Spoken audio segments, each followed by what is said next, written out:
Hello, everyone, and welcome back to Echoes from the Bog, a podcast dedicated to sharing the world of peatlands with you.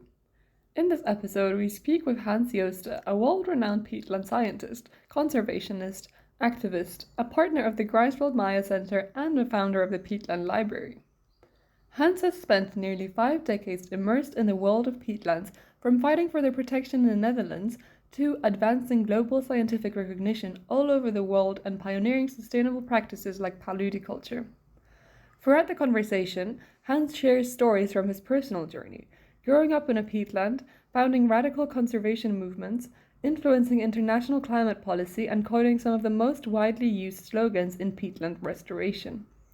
We explore the origins and future of paludiculture, the role of peat in industrial agriculture, the politics of rewetting, and the cultural narratives that have shaped our relationship with wetlands. Hans also reflects on the tensions between activism and diplomacy and the importance of values, emotions, and simplicity in environmental communication.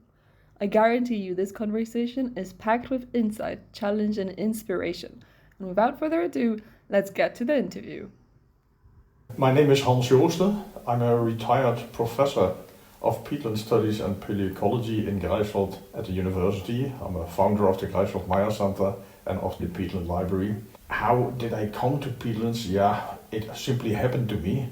I was born in a peatland and I never got out. So since 1976, I'm busy with peatland studies, peatland conservation. So you were born in the peatlands, which sounds really nice. Do you have a particular memory or story you'd like to share about a peatland in Germany? No. No. Why?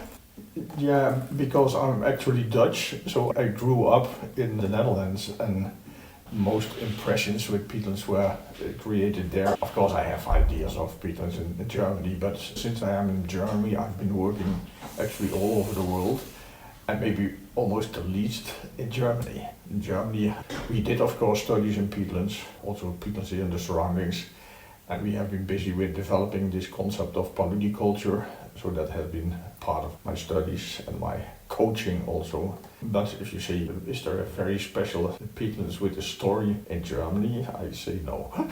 Okay, and how could you maybe describe your relationship with these landscapes over the years, like working, as you said, on the paludiculture sites? Has it changed? Yes, when I was young and before I went to study biology, peatlands were simply part of the surroundings. When you have been born in a peatland and living in a peatland, it is nothing special. And I only became aware of the speciality of peatlands after I went studying biology in a city 60 kilometers away. And there all my fellow students had important nature conservation sites around their hometown. And I had the impression I had nothing until somebody said, you know that 40% of the bog remnants in the Netherlands are situated 10 kilometers around your house. And that is of course very typical. That's something that is daily and normal. You cannot appreciate. I had to go out. I had to start to appreciate these peatlands, and then I came back and I became the prophet in my own town for protecting peatlands. I came into peatlands actually from a political point of view. So I started to go to university in 1973, and then it was all very revolutionary and we were busy with politics. And specifically in my region, in my home villages, peatlands were much discussed.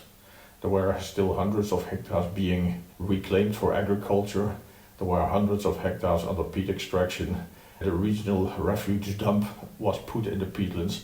So there was a lot to do on a political level to try and change that. So that became my priority, and then I founded a peatland conservation group in 1978. It is still existing and still active. It was a very proactive, very, you can call it aggressive group. We have been fighting everybody who was harming the peatland, including my father and my sister and thousands of farmers in the surroundings. And then I needed to know more about the peatlands to protect them effectively.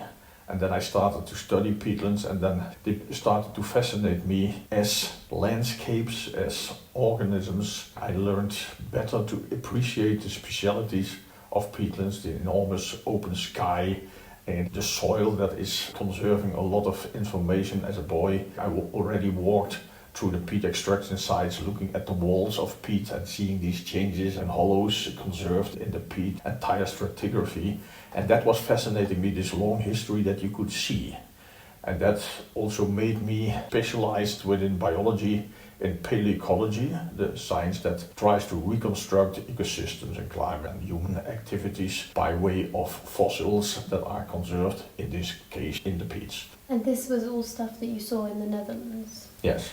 Okay, and how did this maybe transfer to you coming to live in Germany?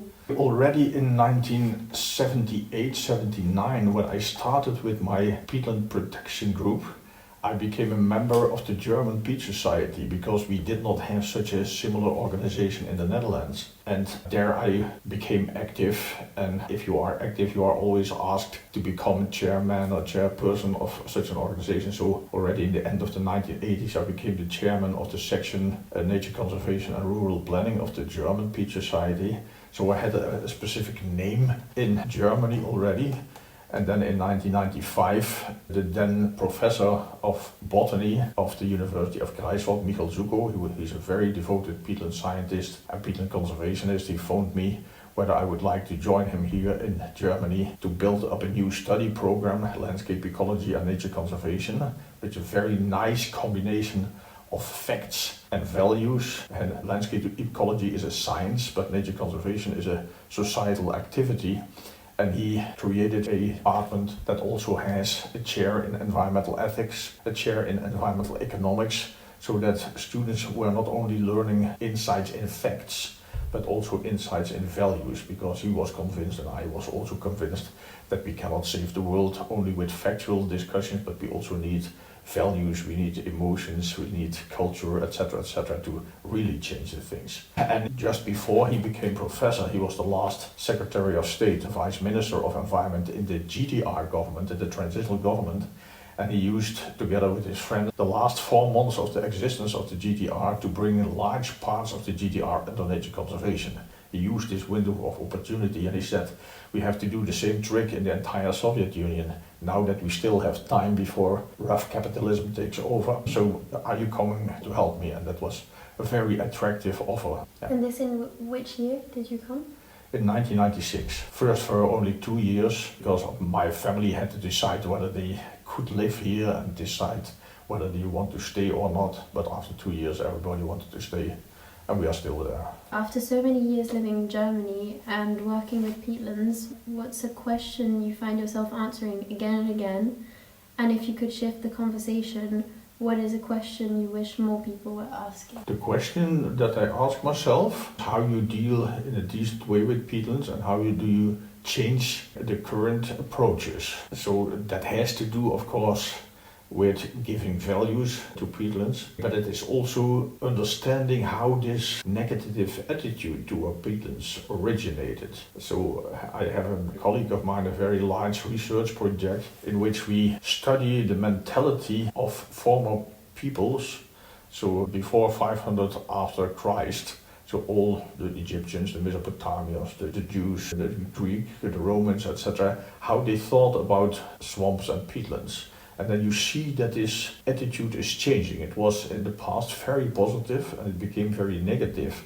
And we have to change that again. So it's interesting to see what were the narratives they were using, etc. And we have to find a solution how we can get out of this mess. Peatland drainage has become very prominent, specifically here in Germany and Europe, where the majority of the peatlands have been drained specifically for agriculture. People are living there and they have to change their way of living. And that is, of course, very difficult for people. So you have to find attractive alternatives and attractive strategies to reach this. That is what I'm very much busy with. How have people's attitudes towards peatland changed since you first got to know them? I can simply say, that's the benefit if you are dealing with this stuff so long already. So I'm busy already for 50 years. And of course the attitude has completely changed. And when I started, they were still destroying peatlands in the Netherlands, in my own peatland to say so. And now you see it turned back. And the interesting thing is that my grandfather and my uncles and aunts were all peatland farmers. My grandfather was the first one in our village who went into the peatland to create a farm. That was in the 1910s, 1920s. And then in the 1980s, I came with proposals to turn this back. And it took some time, I must really say, but then we convinced most of the farmers and also the authorities that they had to buy these farms and flood them again. And the last one to be flooded was my nephew. He had the most strategic farm that we needed to have control over the hydrology, but he was also the most resistant one. And this farm was bought a few years ago, and last year when I was there, his farm was flooded. It's interesting that in one family, within 3 generations, the attitude is changing completely, also the attitude of society. And we see this change happening specifically in the last years. I have been working a very long time in the Climate Convention, trying to make the Climate Convention aware of the climate importance of peatlands. So I've been active in the Climate Convention since 2006, visiting all Climate Convention meetings, the conferences of parties all over the world, trying to lobby for peatlands. And at that time I was a lonely preacher. Nobody knew about peatlands. And now peatlands are in the forefront of politics. You see that a lot of governments have peatland policies, peatland strategies, restoration strategies, etc. So they are now on the agenda. So that is an enormous change. And we see also that the consciousness of farmers is changing in the last years. Whereas before there was more a kind of strategy of denial, that they say it's not a problem. They now recognize that it is a problem and they not necessarily see how to get out of it. But instead of simply don't consider it, they are now becoming much more constructive to think along how we can solve this enormous problem. So we see change. It's a matter of time. The only big issue is, do we have enough time still? Aren't we running out of time? That is, of course, the problem. But the changes are very fast, and I expect them to be very fast, even faster in the near future. What kind of strategies are you working on? The most important strategy what I've been working on is if you have drained peatlands that are used for livelihood, for income, for agriculture or forestry or peat extraction or something like that, so where people are living from, then of course you have 2 choices. You can make the peatland wet and throw the people out, and then they have to find something. Or you say, okay, we make the peatland wet and we let this production happen under wet conditions. These are the only 2 alternatives that you have. In some cases, it is very good to throw the people out, to buy them out, as they have done with my nephew, for example. He had hoped that his son would succeed him, but his son said, no, forget it. And then he had no successor, so he simply sold his farm. And now it is completely flooded and it will not be a farm anymore. But in many cases, peatlands are so dominant in the landscape that if you would take such an approach, it would mean an enormous change in socioeconomic conditions. And you must ask yourself the question whether you are able to give up large stretches of land in a time that we need biomass more than ever for all kinds of reasons. Because population is still growing, we have still too many very poor people in the world, and we have decided in the Paris Agreement that we exchange all fossil fuels and resources for renewable resources, and this stuff has to grow somewhere. So in that case, you have to develop production techniques under wet conditions and income sources from wet peatlands. And that we do. So we have this productive side, which we call Paludiculture. It's interesting to know I invented this word, and this word is inspired by the Latin word palus, which people also said that it was the stem of the name of the peatland that I came from. So one of the things, how can we make biomass production under wet conditions? That is one study. And the other thing, is it possible to earn an income with the monetarization and the commodification, the selling of ecosystem services? The most important ecosystem service is, of course, climate. And for that purpose, we have been developing already 15 years ago carbon credits. We have here in Mecklenburg-Vorpommern been the first who have rewetted peatland only with income from the sales of emission reductions. So that was a global unicum, and we have been thinking to the commodification and the selling of other types of ecosystem services, flood control, biodiversity, water purification, etc. So these are the new income sources that are compatible with wet peatlands.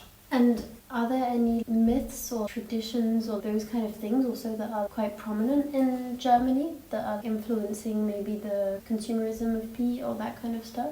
Peat is still a very important part of our economics. Most people do not know that, but modern horticulture that provide us with unlimited amounts of diverse vegetables from highest quality is all based on peat. The soil is not reliable enough to have a very high productivity, and that's why modern industrial horticulture is trying to have everything under control in greenhouses. And they control the temperature, they control the amount of water, they control the nutrients, and they control also the substrate, the soil where these plants are growing in. So they want to have the best soils. And regretfully, you can say peat is the best raw material for making this type of soils. And that has to do with the fact that peat is very porous. So a peat soil can at the same time contain water, because the plants have to drink, and air, because the roots also have to breathe. So this combination makes it actually ideal, also because in peat moss peat, the most commonly used peat, there are no nutrients in it. So you can add the nutrients for every plant species, for every crop species specifically. It is much easier to add something than to remove something. If you use compost, for example, because of the different sources, you have a lot of nutrients in it or iron in it, and you do not want to have it. But it is much more difficult to get it out than to put it in when it is not there. The same also accounts for the acidity. Peat is acid, so you can add chalk and install the acidity level that you want to have for every plant species individually, whereas it's much more difficult in another way. So that is actually the background of the success of peat. So it is simply the best material, and that's why it is so popular, also because it is dirt cheap and nobody considered that it was a problem. So it is a challenge to change that. Actually, I invented the word paludiculture specifically for the artificial cultivation of peat.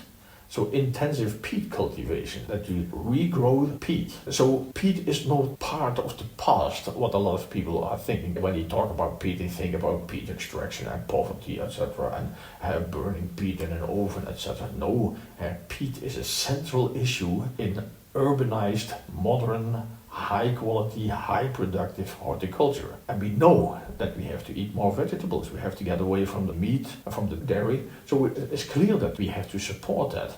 But therefore we need to have alternatives for this fossil peat. And that is also part of the things we have been developing here in Greifswald. And for the paludiculture, you say that you've invented the word, but what was the past of it? How would you describe the kind of build-up towards paludiculture? Of course, there are examples of paludiculture as old as humanity. Specifically here in northern Germany and in the Netherlands, you have a lot of roofs of reed. So this is actually, you can call it paludiculture. The reeds they cut, and the reeds are growing originally wild, but already for 100 years they are managing the water level in these reeds plantations, you can call it. So this is actually a type of paludiculture of Anderlecht, and it's the same in other countries. And that you have used the biomass of wetlands. And we said, we have to continue that. We have chosen in the past to go the dry way of agriculture, because our agriculture stems from the Near East, from dry areas. But Southeast Asia shows that you can also take the wet direction, because they live billions of people on wet rice cultivation. So that is possible. So paludiculture is simply saying, we have to condition that peatlands have to be wet. If they are drained, it's all giving all kinds of problems, really big problems, and they become larger and larger. So they have to be wet, and then we have to think of which crops we can grow there. And of course we can learn from the past, from indigenous traditions or something like that. And for example, already since medieval time, people use sundew as a medicine against lung diseases. So there is a small market for sundew against lung diseases. But there is so very little sundew that it is not a big market. But now my people have started also to cultivate sundew as a paludiculture plant. So you have to look for what is possible. You can learn from traditions and from the past, but you also have to think about future and new possibilities, because in current agriculture we can cultivate, we can breed, etc., etc. We can select much more effective. So we can also work with materials in a different way. Whereas these reed things are simply as complete plants more or less laying on a roof. We know now how to make microfibers that hook into each other, that you only with these fibers and water can make building plates that are as strong as iron. So these are also new technologies that you can put in of the entire chemistry, that we can press these things and use this liquid that is coming out and separate these liquids in different components and use them for chemical industry. So there are much more possibilities nowadays, much more technologies that have to be adapted to some extent, but that you can apply also for modern wet cultivation. And paludiculture, you've been working on this for how long already? Almost 30 years. Yes. Okay. And I was interested also on your activism side as well of all of this. How do you perceive your practice within activism? Also in activism, and being active and trying to change things in the world, you have various niches. So everybody has its specialization and you must do the things where you are good. I have noticed that I'm the best as a radical, as an extremist. And my group has until now done, I think, 3,500 juridical cases against farmers and other people who have been harming the bog. That is almost absurd because a lot of the solutions have to be made by people who are able to negotiate and to make compromises. But the playing field of the compromises is decided by the width of the battlefield, because you come with people who have extreme positions. Simply say all peatlands must be wet. And then people from the ministry said, yeah, but we cannot say that all peatlands must be wet. Cannot we say that 80% of the peatlands must be wet? I said, yeah, as soon as you say 80% of the peatlands must be wet, everybody says, yeah, my peatland belongs to this 20%. You must come with clear messages. And of course, you are aware that you might not reach it. Although, yeah, we have to reach some of these things. You cannot change the position of what has to be done because it is difficult or thought to be impossible. That does not force you to weaken your demands. So more the radical one. Also trying to find radical solutions. I do not think that truth is per definition in the middle. I'm always looking for the truth, and my experience is it is mostly not in the middle. It is a compromise is nothing more than a momentary position of the strength of different forces. But it is not necessarily the best solution. It might, for the time being, be the wisest solution. But it may not be right enough to solve the problem. So in this spectrum, I'm actually radical, at least in the Netherlands. That is the interesting thing. It is a role, it is a niche. So in the Netherlands, I belong to the most aggressive peatland conservation or nature conservation group there was. But I was also member of the umbrella organizations of environmental organizations. And there we developed these strategies. And they say, you have to beat. You are the street fighter and we make the deals. You have people who fight on the street, figuratively, of course, not literally. And you have people with a nice suit on going to do the negotiations. But you must be aware that you need both. And everybody has to play her or his role. When I came in Germany, I became the diplomat who has to negotiate between various extreme points. In the German peat society, where peat extractors and nature conservationists, there was very much fighting. But I also managed to bring things together because we needed these peat extractors to develop new substrates that were renewable and sustainable. So our farm, our peat moss cultivation, we have started with a well-willing peat extractor, one of the biggest in Germany. And then you have to be on speaking terms. You do not have to be agreeing with everything. My students once asked me to give a lecture of how to work with the enemy. So I have, for example, worked with oil palm companies to find new places for establishing oil palm. And oil palm is one of the biggest threats for peatlands in the tropics. I have been working with lignite miners. I had to find ways how could they get the lignite as environmentally friendly as possible. I have been working with the farmers to find solutions. The nice thing is working with the other side is that you learn to understand their positions and their concerns, and they are not all crooks. There are real crooks among them, but most of them are simply people with interests, and they have also a feeling of responsibility for the entire world, but they do not see how they can fill it in. And then it is very nice to work with these people together to find the solutions. Which does not mean that you have to lose your radicality. Your radicality is about the case. It's about the arguments. It is not about the people. It is not so that you hate people. You do not fight people. You do not see people as enemies. We have different opinions how to solve problems.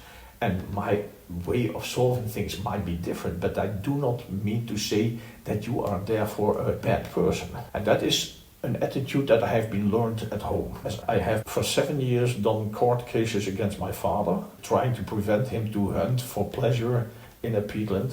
In the end I lost. And he said then to me, I hate that you are doing that to me, but if you would not do that because I'm your father, I would disgust you. If you have an honest opinion, you have to fight for it in an honest way. You are not fighting against people. You are fighting against ideas and institutions, etc., etc. And that is, of course, important. You must be open in your fight, not mean, honest in your fight.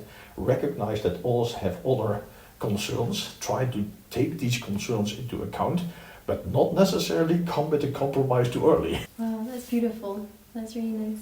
To still have the relationships, but have the cause, like separate these things. Yeah. Very important. Nobody of us has the real truth and the real wisdom. We have to find it.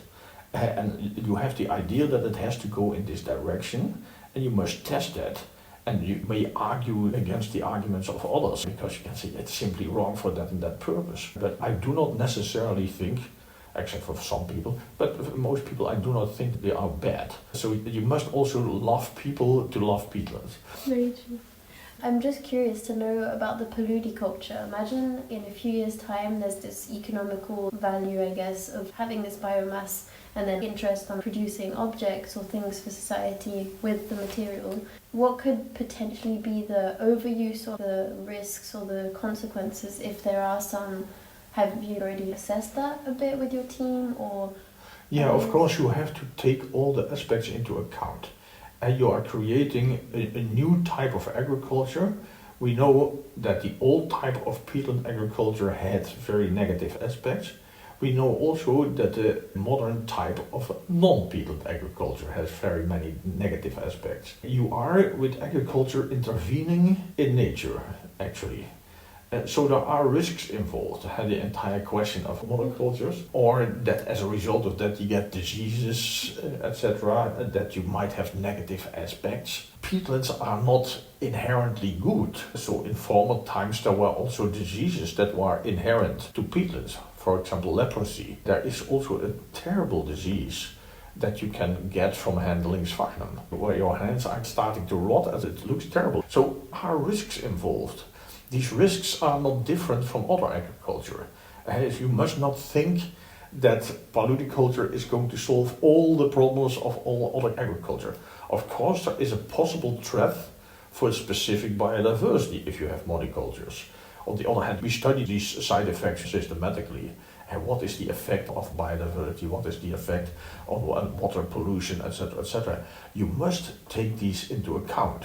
You must not think this thing is inherently good. It cannot be bad. Of course, it can be bad. You must be open-minded and study these things. For example, we have now in Grijswald just started a big research project about photovoltaic on peatlands. We see an enormous growth of photovoltaic in Germany. It is necessary that we have renewable energy, but it is also put on drained peatlands, which actually makes it impossible then to rewet them. So now we have achieved with the government that they only are going to subsidize photovoltaic on rewetted peatlands. But nobody has ever put such a thing on a rewetted peatland. We do not know what the consequences are. So we have now 7 PhD students here working with different aspects. And these are technical things. How do you build these things when it is not on sand but on peat? It is about maintenance. It is about what is the effect on the vegetation. Can you combine it still with paludiculture? And what is the effect of decreasing sunlight for the plants? Is that bad or good? And what is the effect on biodiversity? And of course also, can you get rid of them? How do you break them down? Or is this iron going to pollute the wet surface? Is it going to corrode So there are a lot of questions involved, and you have to address these questions. It is new land, it is a new concept, and you must critically look at that. We know it is going to solve Paludiculture, peatland rewetting. It's going to solve one or a bunch of very big environmental problems associated with peatland drainage. And so we solve this problem. But it might be so that we induce other problems. And we have to keep an open eye of that and not blindly and ideologically look at, we are the good and you should not complain about all the things that go wrong. You must keep an open eye and study these things. Nice. That answered so many questions of mine, just all of that. Rewetting is really, really important. And what I've understood also from Jon's lecture the other day, there's like 88% of peatlands that are untouched. And then there's the 12% where, I can't remember exactly the percentages, but where there's some that are used for agriculture, and then some that are more for the infrastructure, like windmills and other roads and those kind of things. I can't remember the percentages between those two. But ideally for rewetting peatlands with Paludiculture, that would apply for the agricultural side, not the infrastructure, right? In the end, you have to rewet everything. Even the 88%? Even in the villages, yes. Okay. The point is that every ton of CO2 heats the climate. Every ton of higher concentration in the atmosphere heats the climate. So it is not a question whether we stop, whether we reach net zero, but only when. Because the longer it takes, the hotter it will become and the more catastrophes we will get. Because if you put energy in the system, you get absurd catastrophes with dryness and hurricanes, etc. And we have seen a lot of examples already in the last years. So it is not a question whether, but only when. And that simply means that all CO2 sources have to stop, unless you can compensate them with sink. So unless you can get CO2 out of the atmosphere, then you can put CO2 into the atmosphere and keep the same concentration. The point is that these CO2 sinks are incredibly rare. We do not have them. I gave the example already of this carbon capture and storage in Norway, the longest functioning CCS plant in the world that has in its history removed the same amount of CO2 from the atmosphere as 2 years of emissions of the peatlands here in this federal state. So it is a drop on a hot plate. So the sinks are very rare. We have to focus on the reduction of emissions. And that means that simply for peatlands. Because if you say, okay, we only rewet 80%, then the emissions from the non-rewetted 20% have to be compensated by a sink. And then you say, the sinks are rare, and therefore the sink capacity will be incredibly expensive. And then the question is, are we really as a society going to put this very rare and very expensive sink capacity for compensate for the cultivation of potatoes on peat, where we can as well cultivate them on sand? No, society will not do that. It will make this thing much too expensive. So it will not happen. And therefore we have to have as a slogan, as an aim, everything must get wet. And of course, there will be areas where it is impossible or very difficult. But for example, in Greifswald, where we are now, the city has, I think, 600 hectares of peatlands within the city boundaries. And they have employed a peatland manager. It's a former student of mine, of course, who has to find solutions. How can we decrease or stop these emissions from peatlands in our city? It's a city responsibility. And of course it will not everywhere be possible, but as I said, you have to aim for everything, because we must get as far as possible, because the things that we cannot solve will be so expensive to compensate that it is hardly doable. And the alternative is that it stays on heating up. And we do not want to have this responsibility either, that the entire global community decided in 2050 we have to stop this process of heating up. So stopping emissions. And rewetting, how do you rewet? Rewetting is mostly not a matter of doing, but of not doing. The drainage is the activity. So as we have seen yesterday on the excursion, most peatlands here are drained because they are pumped dry. You simply stop the pumping. It is not a matter of what to do, but what not to do. So in many cases, peatlands get wet simply when you stop pumping. In other cases, even in bogs, they are drained by ditches. But also ditches become worse in their functioning if you do not maintain them. You have to stop maintaining. And of course you can increase this process of getting wet and becoming wetter by putting dams or filling in the ditches, etc. There are some very specialities that has to do with the fact that degraded peat has a low porosity, and even when you put the water level up to the surface in winter, the water level will anyhow drop deep in summer, because in summer we have a evaporation surplus. For example, here in this area we have a cumulative evaporation surplus, a precipitation deficit of 15 centimeters. Now, in open water, if you lose 15 centimeters, the water level drops 15 centimeters. But if you have degraded peat with a porosity of only 10%, if you lose 15 centimeters, your water level drops 1.5 meters, 10 times more, because only 10% of the soil can keep water. So in such cases, you cannot re-wet the area unless you flood it. Flooding, as we have seen the day before, is not a problem in a polder and in a low-lying area, but if you have a raised bog, flooding is difficult because water will run from top to bottom. So there you have to make then bunds, elongated dams as a kind of sawas in which you cultivate rice, to keep the water in winter so that you have it in store in summer, that in summer the water level doesn't drop too deep into the peat, because then it starts oxidizing again. So there are also some more complex situations, but generally you can say it is more a matter of not doing than of doing. Gravity says that water flows from top to bottom, but if your bottom, where the water is going, if your land, your peatland has subsided as a result of material loss because of oxidation, so most of the peatlands that we have, they are laying lower than the river, or here even lower than the sea. And the Netherlands is an example of a peatland that lays half of the country lower than the sea, not because it was created in this way, but it has been drained for 1,000 years and it has lost 10 meters of height. And then you end up under the sea. And then you have to build dikes that the sea is not flowing in, but there is always underground flow of water to that, and there is rainfall, and it cannot flow away because then it had to flow up against the mountain to the sea. That is impossible, so you have to pump it. So that is in many places in the world, the drained peatlands are already polders that are artificially drained by pumping, and then you have to stop the pumping and then it becomes wet. Sometimes also too wet, so that if you do not want to have open water, you might need to stay on pumping, but that's another issue. Netherlands originally wasn't below sea level. It's because of the peatland drainage. So the rule of thumb here is that drained peatland loses 1 centimeter of height every year.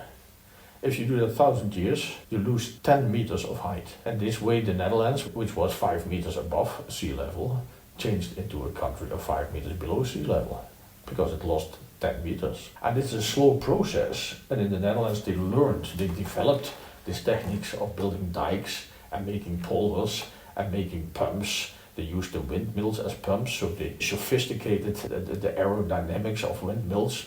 That's also how the Netherlands became a very powerful country, because the same aerodynamics that they developed for the windmills, they also used for making very fast sailing ships, which they could do official piracy on the seas of the world and colonize them, and slave trade and all these things. So it's all a collateral effect of peatland drainage.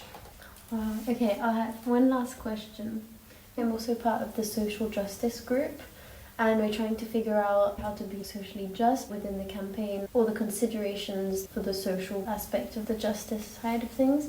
So I was wondering if you've ever experienced a specific moment or something that you've seen or a group of people or something like that that has really triggered a very unjust feeling for you.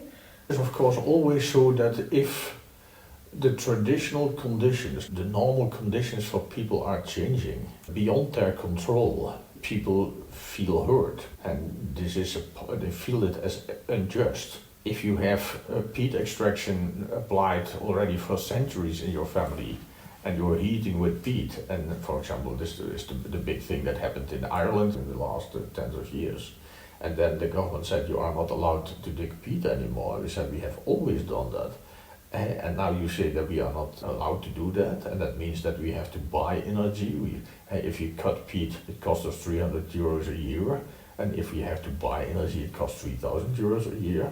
Of course, you feel unjust because you think that things that have happened over hundreds of years cannot be wrong. They are part of your familiar life. It belongs to your way of living. And the same also when you re-wet an area, that the people who live close to that, and they are accustomed to look at nice green meadows with cows on it, very picturesque, very, very nice to see, and this changes suddenly into an open water.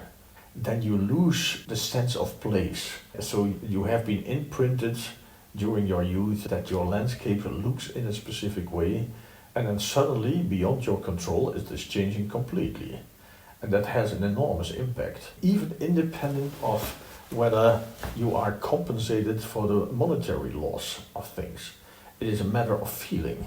Your world is changing in what you think is a negative way, because it is not fitting with your norm of goodness anymore, and you have no control over it. So that is an issue. Of course, you can address that to some extent, and that is normally not done. It is forgotten that in these big peatland rewetting projects, you do not take first 10 years to inform the people what is going to happen, why it has to be done, how you can do it in an acceptable way, give people the idea that they may decide on that. That is very interesting. We did a civil forum here a long time ago, 15 years ago, where we asked peoples from a polder to work out the future of their polder. How should it develop? And we gave them some basic information. We said, this is a peatland, it has existed 40 years.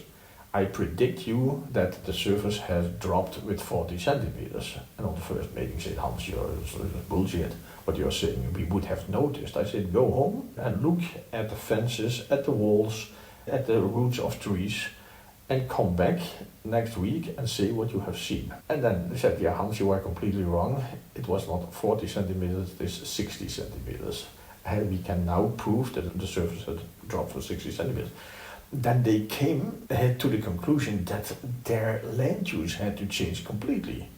That you had to stop the subsidence because they would go deeper and deeper. And they developed these ideas themselves. And then they have ownership over the idea. A lot of the things that we are striving for are completely logic and completely good. And they are not understood because of lack of knowledge. But if you provide this knowledge and you let people discuss themselves what to do, they often come to the same conclusions as you have come. And this was, in this case, actually became very radical. And they sent a letter to the Prime Minister, etc. The bad thing, that what we had not expected, this was a group of 15 to 20 people who had been working together for weeks, several weekends in a row to develop new plans. When they came back with these new plans in their community, they were not accepted anymore. Because the others had not experienced the same process of acquiring knowledge and thinking about solutions, and they were confronted with a final solution, and that was unacceptable for them because they have not experienced the process that was behind it. So to get things smoother, which is not always possible, it is good from the beginning to play open cards. What is the problem? What is it what we want to lose? Use also the expertise of the people, listen to them. Sometimes they have good ideas and they know indeed the area better than you do. It is my idea. Actually, it is not that you want to implement your ideas. You have to convince them, or better still, let them invent your ideas themselves. And then that they think it is my idea, it's not your idea. You have to give away your ideas. That's really nice to hear, because I'm actually trained as a designer, and it sounds exactly like what I try to do with social design and doing participatory workshops with public services and trying to figure out what's best for people. Yeah. And I'm kind of an invisible designer. Where it is not necessarily so what people think is best for them is the best for the totality. Because they do not necessarily have this wider view in space, in time, etc., that there are interrelationships. And what we are doing here is depending a lot on exploitation of the third world, etc. It has to do with how we are feeding ourselves. If we would feed ourselves here in Europe in the way as the World Health Organization would prescribe that is the most healthy way, we can get rid of 40% of all agricultural land. We do not need that, or we can feed 450 million people more. So it has to do with spoiling a lot of material by way of how we are eating, consuming, etc. And if we change that, we do not become less happy, we do not become less healthy. It's only cheaper and it is better, but it is difficult to change these things. And that has very much to do with consciousness.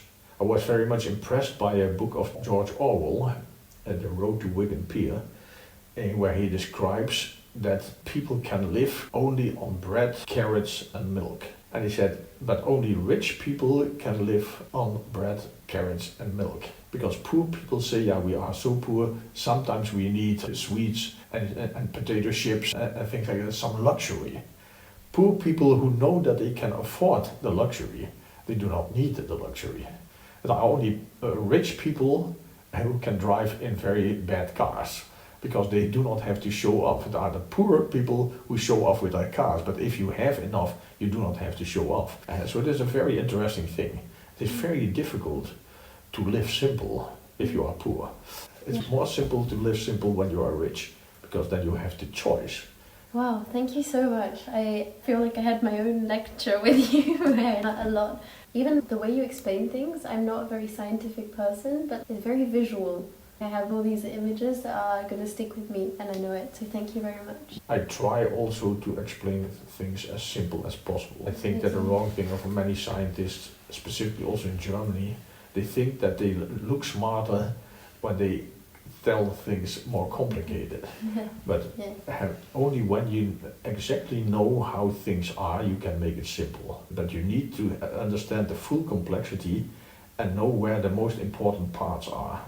When I wrote this book, The Wise Use of Mice and Peatlands, a book of 300 pages or something like that, afterwards we made a flyer of a few pages. And then people asked us, why didn't you make this flyer to start with? I said, you cannot make a good flyer of 5 pages unless you have written the 300 pages. Then you have the entire overview. Then you can really boil it down to the essence and come up with the most important messages. And I have done that. That has also to do with my political background. As I said, I started as an extreme left-wing actionist. We learned there to express our political demands in simple and short slogans. So I have introduced in Germany one of the most powerful slogans that is used everywhere now, and that is More muss nass. It means Peatland must be wet. You cannot say it shorter. So I always think about how can you cut the crap, how can you take more simple words, how can you make shorter words, and that is things that you can learn and that you can practice. So if you have talked so much as I have done in lectures and presentations, that a lot of formulations are ready in your head. I sometimes say sentences that I have been writing in publications so many times already, so you do not have to think how to formulate it. That is the benefit of experience. Do you have a message for Paludiculture that you've written down already? Like that kind of slogan that you have, but for Paludiculture? Oh yeah, I have made 3 slogans actually already 13 years ago. Keep wet peat wet, make drain peat wet again, and if you need to use it wet. So that is Paludiculture. The last time. Okay. If you need to use it wet. Nice. And then you repeat in every sentence the wet. Keep wet things wet. Make dry things wet again, and if you need to use it wet. So the wet is the most important message. Wet, wet, wet. We hope you've enjoyed listening and learned at least half as much from this conversation as we did. Hans's stories remind us of how deeply connected we can be to the landscapes around us, and how that connection can shape a lifetime of dedication, curiosity, and care. If you have your own story to tell, maybe you live near a peatland, work with wet landscapes, or simply feel drawn to these ecosystems, we'd love to hear from you. You can reach out to us on Instagram at RE-PEAT.of or send us an email at info@re-peat.earth. We're always looking for new voices, perspectives, and stories to share. Who knows, maybe you'll be featured on a future episode of Echoes from the Bog. Until next time, thanks for tuning in, and we'll see you down in the bog.